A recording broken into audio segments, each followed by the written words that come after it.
नमस्कार प्यारे साथियों। आज यूपी ट्रिपल एससी के माध्यम से लेखपाल का पेपर था, तो मुझे लगा कि इसको थोड़ा सा मुझे भी सॉल्व कर देना चाहिए। तो शुरू करते हैं। पहला क्वेश्चन है, मनुष्य को किस प्रकार से कर्तव्य का पालन करना चाहिए। तो देखिए, पैराग्राफ में जो यूपी ट्रिपल एससी के माध्यम से पेपर होता है, तो उसमें वो यूपीएससी लेवल का क्वेश्चन नहीं आता है कि आप पैरा में कुछ और लिखा है उसका मतलब कुछ और निकले। यहाँ पर इसमें यही आएगा, जो पैराग्राफ में लिखा होगा वही से आपको ढूंढ के निकाल देना है। तो यहाँ पर पढ़ते हैं। तो मनुष्य को निष्काम भाव से सफलता और की चिंता किए बिना अपने कर्तव्य का पालन करना है, और आशा निराशा के चक्र में फंसे बिना उसे निरंतर कर्तव्यरत रहना है। तो इसमें निष्काम भाव से सफलता की चिंता किए बिना और आशा निराशा, यानी कि चारों हो जाएगा, चारों मिल रहा है। मनुष्यों ने सफलता की कुंजी किसे कहा है। अब यहाँ देखिए, यहाँ मनुष्यों ने असफलता को भी सफलता की कुंजी कहा है। तो हम देख लेते हैं, असफलता को सफलता की कुंजी कहा है, तो ये ऑप्शन हमारा सी हो जाएगा। असफल व्यक्ति क्या अर्जित करता है। यहाँ देखिए, असफल व्यक्ति अनुभव की संपत्ति अर्जित करता है। देखिए मिल गया ना, तो यहाँ पर अनुभव की संपत्ति, ऑप्शन नंबर हमारा बी हो जाएगा।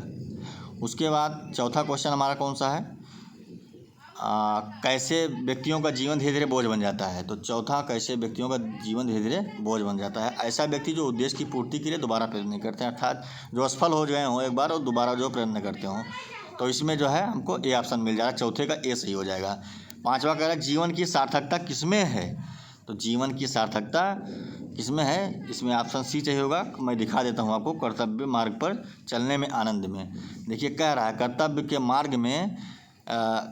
मार्ग पर, देखिए नीचे से जो तीसरा लाइन है उसमें लास्ट में लिखा हुआ, कर्तव्य के मार्ग पर चलते रहने में जो आनंद एवं उत्साह है उसमें ही जीवन की सार्थकता है। ठीक। और अब आता है क्वेश्चन नंबर 6, पर्यायवाची शब्द है। तो आनंद शब्द का पर्यायवाची क्या है। देखिए, प्रमोद तो सही, अचल का मतलब जो मतलब चले ना, वो हो जाएगा, तो उसका कोई मतलब नहीं है। तनुज आमोद का मतलब तो ठीक है, समझ में आ जाता है। तनुज का मतलब नहीं समझ में आता यहाँ पर, मतलब समझ में आता है, मुझे आ रहा है, लेकिन इसका मतलब ये नहीं होगा। इसमें प्रमोद हो सकता है, तो प्रमोद की जगह मोद लिख दिया है, तो प्रमोद और हर्ष ये दोनों होगा, मुझे यहीं तक लगता है। अब अपना पराया में कौन सा समास है। तो चूंकि इसमें योजक चिन्ह लगा है, और ऐसे समास जिसमें योजक चिन्ह के द्वारा आता है इसमें द्वंद्व समास होता है। कुछ लोग द्विगु सोच रहे हैं, तो द्विगु में संख्या आता है भाई साहब। क्वेश्चन नंबर 8, सही संधि विच्छेद क्या है। इसमें वीरांगना होगा, ठीक है, यथा अर्थ होगा, मरणासन होगा, पत्रालय, ये तीनों गलत हैं, वीरांगना है। हालांकि कुछ लोग मरणासन पर भी जा रहे होंगे, तो अगर यहाँ पर बड़ा की मात्रा होता तो समझ में आ जाता। क्वेश्चन नंबर 9 क्या है कि कब्र में पैर लटकाना, मुहावरे का सही अर्थ। तो इसमें होता है कि मृत्यु के समीप होना। ये कब्र के पास बैठने कोई मतलब नहीं, मृत्यु से कोस दूर रहना, तो जस्ट उल्टा हो जाएगा। जैसे हम लोग क्या है, कहीं कहीं सांप वाप निकल आता है, तो कुछ बच्चे वहीं उसी में मतलब वहाँ पास में जाते रहते हैं, तो गाँव वाले लोग कहते हैं कि क्यों कब्र में पैर डाल रहे हो, काट वाट ले कहीं। सलागा का तद्भव क्या होगा। सलाई होगा, जो स्वेटर से बुना जाता है। निम्न में से किस शब्द की वर्तनी सही है। तो वर्तनी में देखिए, रामायण लिखा है तो एकदम गलत है। भाग्यवान होता है, भाग्यमान नहीं होता है। वाल्मीकि ऐसे लिखा ही नहीं जाता है। का में इसमें इधर से मात्रा होगा, बड़ी की नहीं, छोटी की मात्रा हो जाएगी। ठीक। अब क्वेश्चन यानी कि लालायित ही सही है। 12 में देखिए क्वेश्चन 11 का सी होगा। 12 में निम्नलिखित शब्दों पर विचार कीजिए, किस विकल्प में सभी शुद्ध हैं। अधोगति नहीं, गति होता है। और उज्ज्वल तो एक प्रकार से हमें मतलब गलती ही है, दोनों ए और 2 गलत हैं, मतलब 1 और 2 गलत है। और ऑप्शन नंबर 3 और 4 किसमें है, ऑप्शन नंबर सी में। तो ऑप्शन सी, क्वेश्चन 12 का ऑप्शन सी हो जाएगा, 3 और 4, यानी विस्मरण और हितैषी।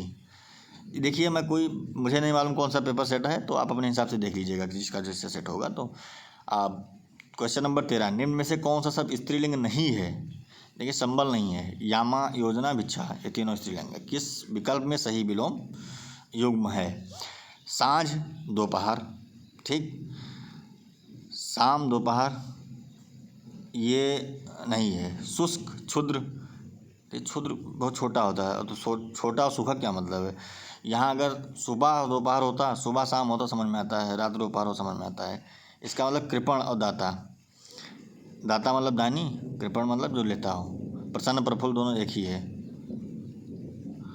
जीवन पति का समानार्थी शब्द है। आदमी से कोई मतलब नहीं है, महीपति होता नहीं है, पति स्वामी ये मतलब नहीं। यमराज को जीवनदायिनी माना जाता है, जो जीवन मतलब लेते भी हो देते भी हैं, ठीक है, जीवन पति नहीं कहा जाता है। अब है एक अर्थी शब्द। जिसे इंद्रियों से अनुभव ना किया जा सके, अनेक पद के लिए एक शब्द, इसका क्या होगा? अतीन्द्रिय होगा। देखिए इंद्रजीत वो हो जाता है जो इंद्रिय अपनी इंद्रियों पर जीत लिया हो। इंद्रिय का मतलब तो इंद्रिय होता है, इंद्रियसियस का अलग हो जाए। अतीन्द्रिय मतलब जो इंद्रियों से अनुभव ना किया जा सके। निम्न में से कौन सा शब्द पुल्लिंग है? ठीक, तो पुल्लिंग शब्द हमारा क्या है? विवाह। पंखा का बहुवचन पंखे होगा। देखिए पंखे कई प्रकार से लिखा है, तो जिसमें केवल एक बिंदी रखी हुई है, चंद्रमा की बिंदी नहीं है, केवल एक बिंदी, और पंखे है, वही होगा। दुशासन ये विसर्ग संधि है, तो दुहधन शासन, यानी 19 का सी हो जाएगा। उसके बाद 20 नंबर क्वेश्चन देख लेते हैं। निम्नलिखित में तत्सम शब्द कौन सा है? तत्सम हमारा अक्षर होगा। ठीक है, आँख का क्या होता है बताइए? आंसू का अश्रु होगा, और आँख का ध्यान है अक्षर ही होगा कुल मिला के यहाँ पर। निम्नलिखित में कौन सा वाक्य अशुद्ध है? उससे मृत्युदंड की सजा हुई। हटाइए, यहाँ तक लग रहा है मुझे शुद्ध ही है। विंध्याचल पर्वत पर घने जंगल है, तो घने जंगल है, जंगल तो वैसे ही घना होता है, ये गलत हो जाएगा एकदम से। यहाँ शुद्ध भैंस का दूध मिलता है, तो कौन सी भैंस अशुद्ध होती भाई? भैंस का शुद्ध दूध होता है कि शुद्ध भैंस का दूध होता है? मेरे को बात करना पसंद नहीं, तो ये तीन तो मुझे एकदम गलत लग रहे हैं। यानी कि दूसरा, तीसरा और चौथा, उससे मृत्यु दंड की सजा हुई, ये थोड़ा सा कंफ्यूज कर रहा है। हालांकि मेरा मानना है कि इसे यहाँ पर सी होगा। ठीक है, खग जाने खग ही की भाषा, इसमें है पक्षियों की भाषा जानना, गलत। पक्षी अपनी भाषा स्वयं समझते हैं, ये भी गलत। पक्षियों की तरह बोलना, ये भी गलत। समान प्रवृत्ति वाले ही एक दूसरे को सराहते हैं, जैसे। ठीक है, हरि मोहन को रुपये देता है, तो कर्ता ने कर्म को संप्रदान के लिए, ये कर्म हो जाएगा, यहाँ संप्रदान नहीं होगा। हरि मोहन को रुपया देता है, यहाँ ये नहीं दिखाया किस लिए देता है, कर्म हो जाएगा। यहाँ पर ऑप्शन नंबर 1 आ जाएगा। अरुण शब्द का अनेकार्थी है। अरुण का मतलब होता है सूर्य। ठीक है, और ये प्रातःकालीन सूर्य या सिंदूर होगा।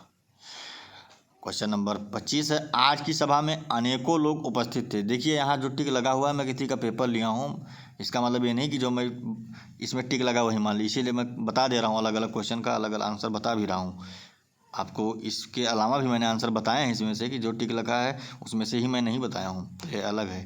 जो मैं बता रहा हूँ उसको समझिए। आज की सभा में अनेकों लोग उपस्थित थे, वाक्य में किस भाग में अशुद्धि है? जब अनेकों है, ठीक है, लोग के साथ अनेकों लगाया नहीं जाता, तो अनेकों लोग गलत हो जाएगा। और सभा में एक लोग तो जाता नहीं कोई, अनेक लोग ही आएंगे, तो अनेकों लोग गलत है। मैथ मुझे बड़ा इजी लग रहा है। बोर्ड मास कौन नहीं पढ़ा है, अगर जो मैथ पढ़ रहा है, मैथ मुझे पर्टिकुलर इजी लगा है। अब मैं थोड़ा सा इसको सॉल्व करने का ट्रिक बता दे रहा हूँ, बाकी मैं इसको सॉल्व नहीं किया हूँ अभी, मुझे तुरंत ही पेपर मिला है। तो 15 संख्याओं का माध्य 30 है, तो माध्य माध्यिका बहुलक वाला मैटर है। बहुलक में जिसकी संख्या सबसे ज़्यादा हो, तो आप छांट लीजिए कि इसकी संख्या ज़्यादा है, तो 3 ही 4 बार मुझे देगा, तो 3 ही होगा इसका आंसर। 29 में माध्यिका है, तो ये देखिए सम है विषम है, अपने हिसाब से जोड़ लीजिए, n प्लस n/2, और अगर विषम होगा तो n/2 प्लस n/2 प्लस 1/2, ठीक है ना, बटे 2 हो जाएगा। उसके बाद जो आएगा उसको निकालिए। एक समबाहु त्रिभुज का परिमाप ज्ञात कीजिए, जिसका आधार 18 है। तो समबाहु यानी जिसकी बाहें समान हो, तो अगर तीनों भुजा समान है, तो तीनों भुजाओं का कितना हो जाएगा? 18, तो 54। परिमाप मतलब क्या होता है? तीनों भुजाओं का योग। ये 30 हमारा 30 क्वेश्चन हो गए। अब आते हैं 31 नंबर। एक आयत की क्षेत्रफल ज्ञात कीजिए, यानी क्षेत्रफल क्या होता है? L/B, आयत का क्षेत्रफल, तो L कितना दिया हुआ है? जिसकी लंबाई 12 है, लेंथ 12 है, चौड़ाई 11, तो 12 × 11 बराबर 132 आंसर हो जाएगा। तो संचयी बारंबारता है, इसमें आपको फ्रैक्शन करके निकालना पड़ेगा। ठीक है, पहले माध्य निकालेंगे वर्ग में, उसके बाद फ्रैक्शन करके निकालना पड़ेगा, तो थोड़ा सा लंबा प्रोसेस है, लेकिन निकाल लेंगे। मैथ ईजी लग रहा है। 22 तो 40 से गुणनखंड ईजी है। ये फिगर वाला क्वेश्चन आ गया है, तो इसको आप सॉल्व कर लीजिएगा। अगर नहीं सॉल्व होता तो मैं बाद में बता दूंगा। लघुत्तम देखिए अच्छी है, पहले इधर देख लेते हैं। ये तो निकल ही जाएगा। ABC समकोण पर है, AB बराबर 12 है। चूँकि यहाँ पर मैं इसको उसमें नहीं खोला हूँ पेंटिंग मोड में, नहीं तो मैं इसको बता देता फिगर में। तो 12 13 का वर्ग माइनस 12 का वर्ग कितना आ जाएगा? 25 का वर्ग कितना, मतलब 25 का स्क्वायर रूट कितना हो जाएगा? 5 आ जाएगा। अमित अपने मोबाइल को 1820 की दर से बेचता है और 30% की हानि वहन करता है, यानी 1820 इंटू 70/100 बराबर जो भी हो, यानी 30% लाभ हानि पर बेचता है। जो आएगा उसे अपना मोबाइल किस दर पर बेचना चाहिए, यानी जितना भी पैसा आता है तो उसके बराबर कितने बेचना चाहिए उसको, किस रुपए में, मान लो x रुपये, यानी जितना भी आया, यानी मान लो a आया तो a/100 कर दीजिए, फिर उसे अपना मोबाइल किस दर पर बेचना चाहिए। तो यहाँ मान लेते हैं वहाँ x दर पर बेचना चाहिए, फिर उसे 30% का लाभ हो तो बटे 130 कर देंगे, गुणा भाग कर देंगे, आ जाएगा आंसर। राहुल का वेतन मोहन के वेतन से 20% अधिक है, तो यानी पहले मोहन का वेतन मान लेते हैं 100 रुपया है, यानी 100% है, राहुल का वेतन 20% अधिक है तो राहुल का वेतन 120 हो जाएगा। राहुल को अपने वेतन पर 30% की वृद्धि होती है, यानी 120 रुपया उसका है, ठीक है, राहुल का, तो 120 का 30% हो गया तो बाद में 36 हो जाएगा बटे 100। तो 120 का 30% कितना होता है, 120 गुणे 130 बटे 100, ये तो 13 दूना 26 किससे आते हैं, एक 13 दूना 13 करना 13 और 26 एक 27, माफ़ कीजिएगा समय लग रहा है थोड़ा सा, लेकिन बस इसे ऐसे ही कीजिए कि इसको आप सॉल्व कर लीजिए, मैं बता दे रहा हूँ। 120 का 30% निकालेंगे तो जितना आएगा वो उसका हो जाएगा राहुल का वेतन। अब मोहन का 100 पर ही है तो 100 का 40% है तो सीधा सीधा 140 हो जाएगा, फिर जो दोनों का आएगा उसमें डिफरेंट निकाल लीजिए, फिर पूछना वेतन के बाद राहुल का वेतन मोहन के वेतन से कितना अधिक है, तो दोनों का डिफरेंट बटे मोहन का वेतन मल्टीप्लाई बाई 100, आंसर आ जाएगा आपका। ओके,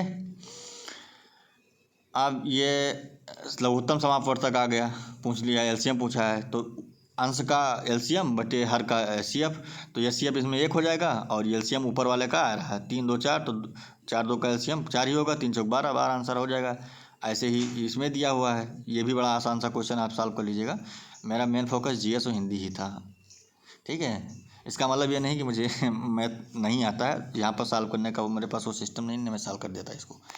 अब क्वेश्चन नंबर 51, जीएस में फंस जाते हैं ज़्यादा लोग, तो जीएस मुझे लग रहा है कि ठीक ठाक उसमें था, योजना ज़्यादा कुछ पूछा गया है और इतना अपडेटेड बच्चे यूपी ट्रिपल एससी के नहीं होते हैं। अंत में मैं आपको कट ऑफ का प्रेडिक्शन भी बता दूंगा मेरे हिसाब से, हालांकि पहले कोशिश करते हैं सॉल्व करने का। तो 51 नंबर क्वेश्चन जीएस में पहला कह रहा है, नई प्रौद्योगिकियों का उपयोग करके ईंधन की बढ़ी हुई दक्षता से मनुष्य और पर्यावरण को कैसे लाभ होता है, तो डी होगा। ये आप ऐसे क्वेश्चन जब आएंगे तो प्रदूषण और खपत में कमी आ जाएगी और इससे क्या होगा, हमारा एनवायरमेंटल डेवलपमेंट, यानी कि क्या कहते हैं, सतत विकास, हम सस्टेनेबल डेवलपमेंट में आएंगे, तो 51 नंबर का होगा डी। कौन, ये तो 52 नंबर का मुझे ध्यान नहीं, लेकिन शायद रजनी सेठी है, बाकी आप सोच लीजिएगा, मैं इसको पढ़ा नहीं हूँ क्योंकि मैं बहुत ज़्यादा अपडेट नहीं था इस विषय में, तो 52 नंबर मैं नहीं जानता हूँ। अब मैं आपको 53 बता दे रहा हूँ। 53 तो दुनिया जानती है, इस बार चीन में हुआ है, कौन सा, ब्रिक्स वाला सम्मेलन 2022 में। अच्छा, आप चाइना में हुआ तो इसके बाद 23 में भारत में होगा, ठीक है, क्योंकि BRI पहले भारत में हुआ था, 21 में भारत में हुआ था, फिर यस इस बार साउथ अफ्रीका में होगा, 23 में साउथ अफ्रीका, क्योंकि ब्रिक्स होता है ना। सुभाष चंद्र बोस को देश नायक किसने कहा था, तो यहाँ पर देखिए टीम में महात्मा गांधी लगा, लेकिन गलत है, रविन्द्रनाथ टैगोर ने कहा था। किस रियासत के खिलाफ ऑपरेशन पोलो का नाम दिया गया, तो ये हैदराबाद का ऑपरेशन, जो कि 1954 था शायद, वहाँ पर निजाम जो है शासन कर रहे थे, 1954 में चला गया ऑपरेशन पोलो, उसके माध्यम से हैदराबाद को जो है भारत में विलय किया गया था। 56 नंबर क्वेश्चन, भारत में किस राज्य में सबसे कम लोकसभा सीटें हैं, तो सिक्किम राज्य में है। EFT का फुल फॉर्म क्या होता है, इलेक्ट्रॉनिक फंड ट्रांसफ़र होता है, 57 का ए हो जाएगा। बाफिन द्वीप कहाँ पर है, कनाडा में है, उत्तरी में, मतलब उत्तरी अमेरिका महाद्वीप के कनाडा देश में है ये। प्रेस की स्वतंत्रता भारत के किस संविधान के किस अनुच्छेद में है, तो 19A में आता है, 19(1)A में आता है, ठीक है, तो 19 मिल गए, 19(1)A बहुत ज़्यादा घुमाया नहीं है, 19 हो जाएगा, तो यहाँ पर ऑप्शन 59 का ए हो जाएगा। 60 नंबर, किस पंचवर्षीय योजना के बाद रोलिंग प्लान लागू किया गया, तो ये भाई 1978-80 में, यानी 5वीं पंचवर्षीय योजना में ही लागू किया गया था, ठीक है, तो ये हो जाएगा आपका 61 नंबर। 1922 के में जब भारत छोड़ो आंदोलन प्रस्ताव पारित हो गया था, पारित किया गया था, भारत का वायसराय कौन था उस समय, लॉर्ड वेबल थे। अब लॉर्ड वेबल या लॉर्ड वेलिंगटन, ये मुझे थोड़ा सा कंफ्यूज कर रहा है, क्योंकि 42 में ही शिमला सम्मेलन के समय यही था, इसके बाद वेबल आया है, इसमें थोड़ा सा आप देख लीजिएगा, आप जो अब देखिए इसमें तो आयोग के ऊपर ही डिपेंड है कौन सा हो सकता है। मुझे तो जहाँ तक लगता है बेबल ही था। BC राय पुरस्कार किस क्षेत्र में दिया जाता है? तो ये मुख्यतः ये चिकित्सक ही थे। तो ये चिकित्सा, विज्ञान और कला, ये 3 क्षेत्रों में दिया जाता है। तो यहाँ पर विज्ञान कला ऑप्शन में दिया नहीं, तो इस प्रकार इसको चिकित्सक ही मानेंगे। 63 नंबर क्या कह रहा है कि भारतीय संविधान के किस अनुच्छेद में राज्य की नीति निर्देशक सिद्धांत सम्मिलित है? तो ये अनुच्छेद 36 से 51 तक होता है, ये भाग 4 में है। 64 नंबर क्वेश्चन, महात्मा गांधी ने नमक सत्याग्रह कहाँ से शुरू किया था? तो ये साबरमती से दांडी तक हुआ था। तो स्टार्टिंग पूछा तो साबरमती से शुरू हुआ था 12 मार्च 1930 से, राइट नाउ। सती प्रथा का अंत किसके द्वारा? तो ये ऑप्शन नंबर 65 का डी हो जाएगा, लॉर्ड विलियम बेंटिंक थे 1829 में, ठीक है। उसकी धारा 29 के तहत, नहीं 1829 के अधिनियम के धारा 17 के तहत इसको समाप्त किया गया था लॉर्ड विलियम बेंटिंक के द्वारा। 66 नंबर क्वेश्चन, ब्रिटिश शासन के दौरान भारत की अधिकांश जनसंख्या किस पर निर्भर थी? प्राथमिक क्षेत्र यानी कृषि पर, और क्या था, उद्योग में थोड़ी ना इसको समाहित कर रहे थे। 67 नंबर है, उत्तर प्रदेश भारतीय संघ के कितने राज्यों के साथ अपनी सीमा साझा करता है? तो 8 है, सिंपल है, सभी लोग जानते हैं। उत्तर प्रदेश की अर्थव्यवस्था कृषि पर निर्भर है ज़्यादा है, तो 68 नंबर का बी हो जाएगा। उत्तर प्रदेश में सबसे लंबा राष्ट्रीय राजमार्ग NH2 है, नेशनल हाईवे नंबर 2, ये इसका सी हो जाएगा। 70 नंबर का, किस अनुसूचित जनजाति की संख्या उत्तर प्रदेश में सबसे अधिक है? तो थारू है भाई साहब, भाई साहब और बहनी साहब दोनों बुरा लग सकता है आप लोगों को कि भाई साहब ही कहते हैं, तो हमारी आदत में है थोड़ी। 71 नंबर, कौन सा जलडमरू मध्य भूमध्य सागर को अटलांटिक महासागर से जोड़ता है? तो जिब्राल्टर जलडमरू मध्य है, ठीक है ना। इसका हो जाएगा 71 का बी। 72 नंबर, किस प्रदेश, उत्तर प्रदेश में मंदिरों के शहर के रूप में? तो वाराणसी है, इसमें बहुत ज़्यादा कन्फ्यूजन। बनारस जो है मंदिरों का शहर जाना जाता है। उत्तर प्रदेश IT शहर लखनऊ में स्थापित किया गया है, ये यहाँ पर देखो कानपुर लगा है, गलत है, लखनऊ में है। 73 और 74 नंबर क्वेश्चन, ये कुछ मिलाने को आ गया है। गोविंद वल्लभ पंत सागर, ये रिहंद नदी पर है, कहाँ पर है? ये है सोनभद्र में शायद। परीक्षा बांध, ये बेतवा नदी पर है। तो पहले का बी और दूसरे का सी, कहीं मिल रहा है पहले का बी दूसरे का सी, तो पहला यहाँ तो सही हो जाएगा। आप कंप्यूटर वायरस का पता कैसे लगा सकते हैं? अटैचमेंट जो होता है, ईमेल अटैचमेंट हम भेजते हैं, तो उसके माध्यम से पता लगा सकते हैं कि वो वायरस है या कुछ और है। 76 नंबर, भारत में ग्रामीण सड़क संपर्क विकास के लिए जिम्मेदार है? प्रधानमंत्री ग्रामीण सुरक्षा योजना, PMGSY, ऑप्शन नंबर ए हो जाएगा। 77, निम्नलिखित में से किस योजना का उद्देश्य पूरे देश में महिला स्व सहायता मॉडल को सशक्त बनाना है? तो किसका है ये? इसमें हो जाएगा पहला ही, national rural development fellowship scheme. इस एग्ज़ाम में बहुत ज़्यादा जो है क्वेश्चन, उससे योजना बहुत ज़्यादा आ गया है, इतना मुझे नहीं लगता कोई तैयार रहा था। मुझे भी इतनी प्रत्याशा नहीं थी कि इस प्रकार से क्वेश्चन आएगा योजना के विषय में। निम्नलिखित में से 78 नंबर क्वेश्चन, निम्नलिखित में से कौन सी योजना के तहत किसी भी ग्रामीण परिवार के वयस्क को एक वित्तीय वर्ष में 100 दिनों के रोजगार की गारंटी दी जाती है जो अकुशल शारीरिक कार्य करने की इच्छुक हैं? ये राष्ट्रीय ग्रामीण रोजगार गारंटी योजना, ये मनरेगा वाला ही है, ऑप्शन नंबर डी। 79, भारत सरकार की निम्नलिखित में से कौन सी योजना विधवाओं, बुजुर्गों, विकलांगों के रूप में मतलब पेंशन के रूप में वित्तीय सहायता प्रदान की जाती है? तो इसका है NSAP कहाँ पर है? ये national social association program. 80 number question क्या है?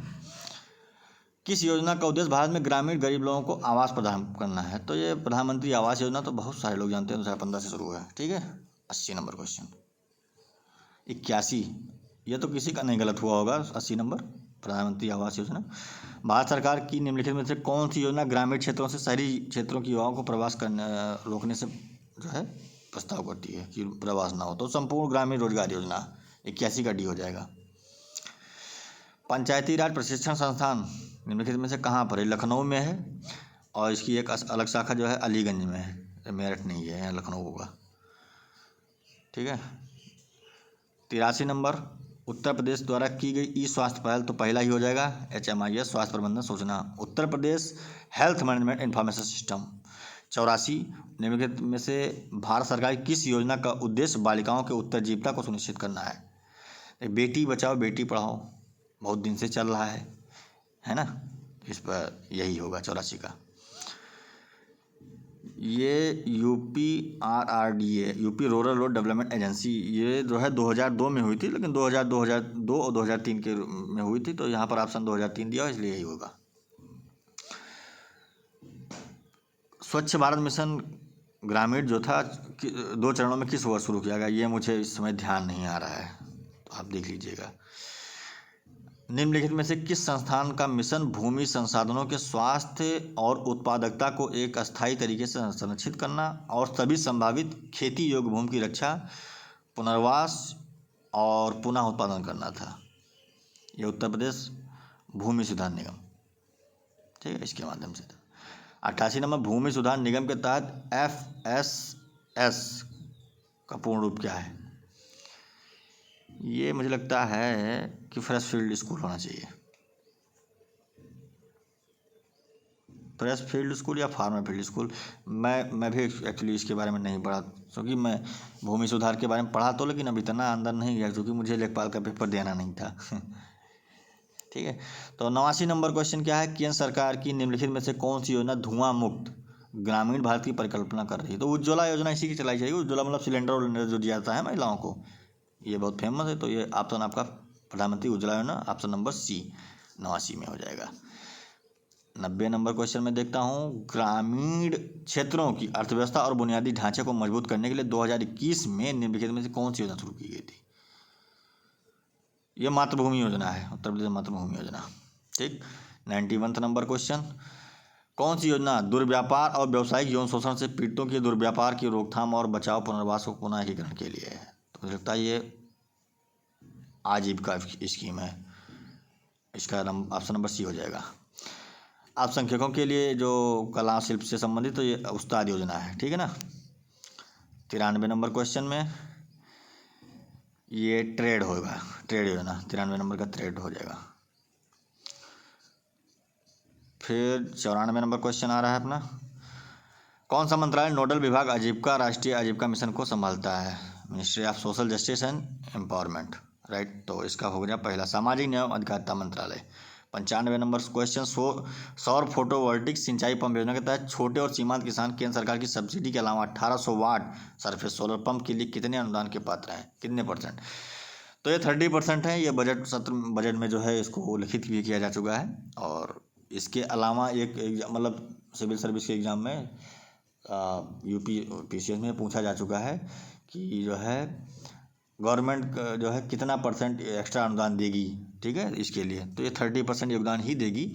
और ये 2030 तक का इसका मैटर कहा गया कि 30% जो है हम इलेक्ट्रिक व्हीकल अपने आप में सम्मिलित करेंगे। तो इलेक्ट्रिक का जो मैटर है वही 30% हो जाएगा। तो इसमें इसका भी ऑप्शन ही 30% होगा। कन्या विद्याधन योजना के तहत आर्थिक रूप से कमजोर परिवारों की लड़कियां जो हाई स्कूल से, तो इनको तो 30,000 रुपये दिया जाता है एक मस्त। स्वच्छ भारत मिशन को निम्नलिखित में से किस मंत्रालय नोडल विभाग द्वारा नियंत्रित किया जाता है? तो ये हो जाएगा पेयजल एवं स्वच्छता मंत्रालय, ministry of drinking water and sanitation, इसका ऑप्शन पी हो जाएगा। 98 नंबर क्वेश्चन है, निम्नलिखित में से कौन सा कार्यक्रम सार्वजनिक स्वास्थ्य संस्थानों में प्रसव के लिए आने वाली गर्भवती महिलाओं को मुफ्त में आने जाने, परिवहन, मुफ्त दवाएं, मुफ्त निदान, मुफ्त रक्त, मुफ्त आहार, जननी सुरक्षा योजना, ये एम्बुलेंस जो आती है ले जाती है गांव घर में, ये जननी सुरक्षा योजना के लिए, प्रधानमंत्री जननी सुरक्षा योजना। 99 नंबर क्वेश्चन, 99 नंबर क्वेश्चन, किस मंत्रालय नोडल विभाग की केंद्र में एकीकृत बाल विकास सेवा योजना के ICDS का मतलब महिला एवं बाल विकास मंत्रालय में आता है? Ministry of women and child development, option number D हो जाएगा। और आपका सबसे आखिरी क्वेश्चन, निम्नलिखित में से कौन सी योजना पंचायती राज मंत्रालय द्वारा गाँव की आबादी के सर्वेक्षण और ग्राम के क्षेत्रों में उन्नत प्रौद्योगिकी के साथ मानचित्रण के लिए? तो स्वामित्व योजना है। ये आप 100 का ऑप्शन नंबर सी होगा। अब मैं अपना एक प्रेडिक्शन बता देता हूँ इसका, बस प्रेडिक्शंस मुझे लगता है कि GS उतना स्ट्रांग नहीं था, जिसका GS स्ट्रांग होगा उसका मैथ लटक गया होगा, ठीक है। हालांकि मैथ इजी आया था, लेकिन संभावना जरूर है जिसका बहुत ज़्यादा स्ट्रांग होता है GS, उसका मैथ बहुत ख़राब होता है। और जिसका मैथ इजी होगा वो मुझे नहीं लगता कि कोई भी व्यक्ति इतना योजना पर फोकस करके गया हो। जैसे उज्ज्वला योजना है वो सबको समझ में आ गया होगा, लेकिन अन्य योजनाएं जो आई हैं जैसे मनरेगा वो भी समझ में आ गया, लेकिन और योजना आई है वो शायद समझ में बहुत ज़्यादा ना आया हो, क्योंकि इतना कोई अपडेट नहीं रहा होगा मुझे लगता है, सिवाय पेपर सेटर के। तो मान के चलता हूँ एग्ज़ाम का प्रेशर होता है, तमाम चीज़ों को देखते हुए मैं अपने अनुभव के आधार पर कह सकता हूँ कि इसका जो कट ऑफ है 70 के आसपास जनरल वर्ग का प्लस माइनस 1-2 हो सकता है। 70 प्लस में 1-2 से ऊपर होगा, बस इससे ऊपर नहीं होगा। 1 या 2 या इससे 1-2 प्लस माइनस हो सकता है, ठीक है, यानी 71-72 या 68-69, इससे ज़्यादा नहीं जाएगा जनरल वर्ग में। तो हंसते रहिए, मुस्कुराते रहिए और अपने क्वेश्चन को मिला लीजिए। Thank you.